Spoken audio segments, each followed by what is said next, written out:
Welcome everybody. My name's Jeff Beers. This is the 40 Finance channel. Today I'm going to take a look at Home Depot versus Lowe's from a stock perspective to see which one would make the better buy as of this period right now. Let's jump in.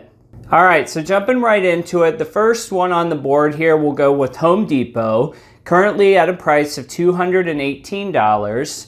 Home Depot has a PE right now of $21.97. They got a forward PE of $19.82, and they have a dividend yield of 2.54%. So not too bad.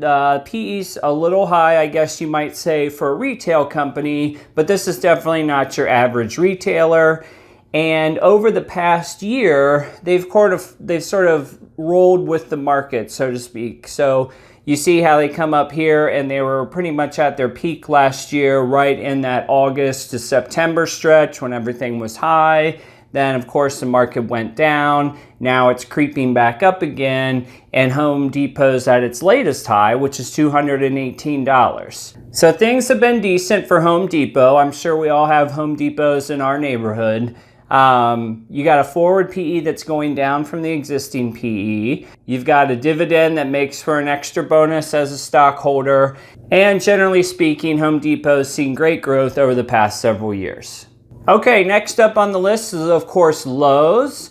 And with Lowe's, what you see here, you got a price per share of $107. You got a PE right now of $36.51, which is higher than Home Depot. But the forward PE drops all the way down to $16.30, which is lower than Home Depot's forward PE. So some good news there in terms of cost per earnings. You also have a dividend yield with Lowe's. It's a little bit lower. It's 2.10% right now versus Home Depot's 2.54%.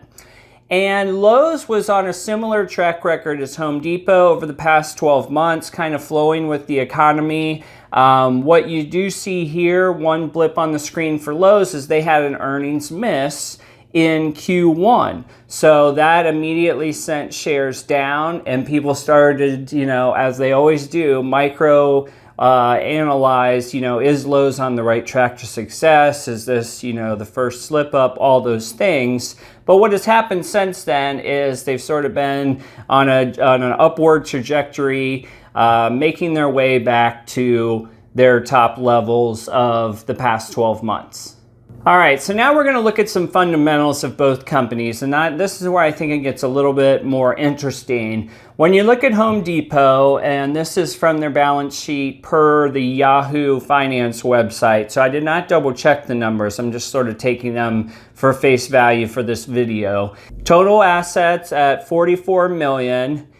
Then total liabilities down here, $45,881, is actually more liabilities than assets, which is a little bit scary, to say the least. And you also have a long-term debt of almost $26 million. So Home Depot's balance sheet, granted they bring in a ton of revenue every single day being a retail operation.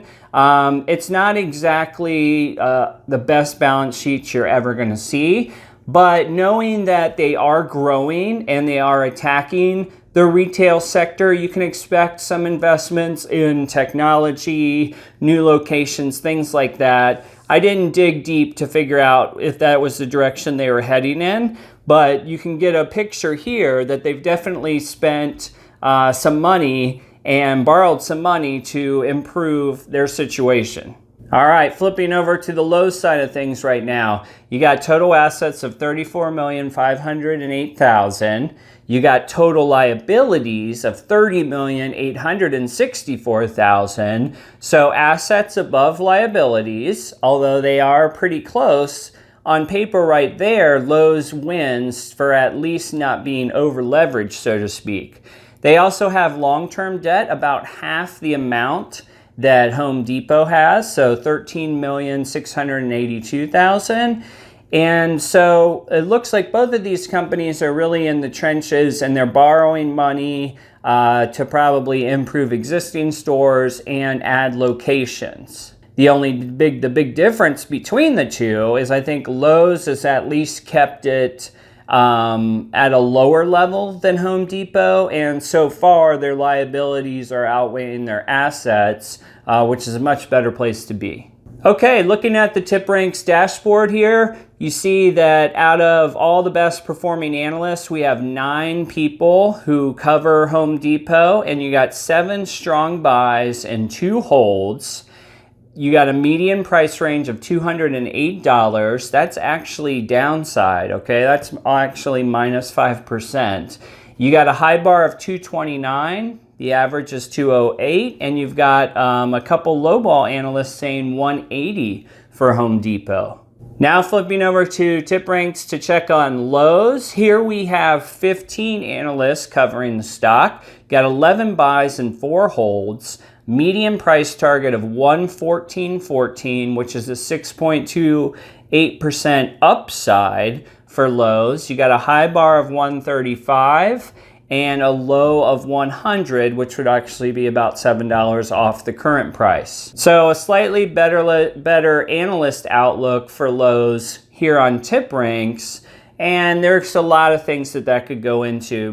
Probably mostly because Lowe's doesn't have the same amount of locations as Home Depot. They have more opportunity, so to speak. So that's might be why you see more people betting on them. All right, so we've went through some of the numbers. We know that Home Depot has a stellar track record over the past 10 to 12 years. They've really grown out of their Atlanta headquarters, and they're all over the country.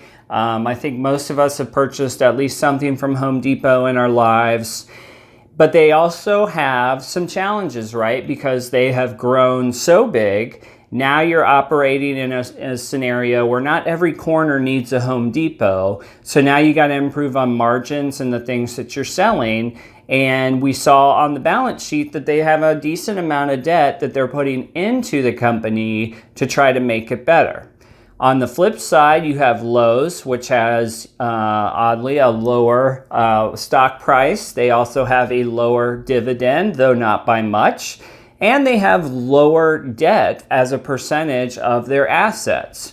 So at the end of the day, which stock should you buy? And all this is just my opinion here. I think that what I like the most about Lowe's versus Home Depot is just that the opportunity is bigger. I think that they have to fight harder for their opportunity, and there's nothing set in stone that Lowe's will make huge gains over Home Depot, because a lot of it's going to depend on the economy. But if I had to buy one today for the next 12 to 24 months, and I always had the same amount of money and I was picking between 2 paths, I would probably choose Lowe's right now. The whole thing could change, though, a year or even a quarter from now, depending on how people are doing with same-store sales, new location announcements, things like that. But I think the bigger play here with both of these companies, regardless, is what happens with the economy, right? If interest rates go down as they're projected, will it lead to more people buying homes, or will it lead to more people upgrading their existing home? We're starting to see much more of the latter, where people are actually putting money into their existing home and refinancing and trying to pay off that home a little bit better. And I think in that world where consumers have higher paychecks, they refinance and put money into upgrading their home, I think both of these stocks are a win in the long term. The bigger play is going to be trying to figure out, where does the housing market go? If interest rates go down, are people going to invest in their homes? I personally think it's going to be a great next 6 to 12 months for investing in homes, simply because Americans are getting paid more each time they get a paycheck. And if they can finagle some financing, then room additions, new bathrooms, etc., those things are all going to come into play, and both of these companies are going to be right there to benefit. All right, guys, I hope you enjoyed this quick stock comparison, Home Depot versus Lowe's. Please like the channel. If you did, share everything with your friends. I really appreciate it. I'll see you on the next video.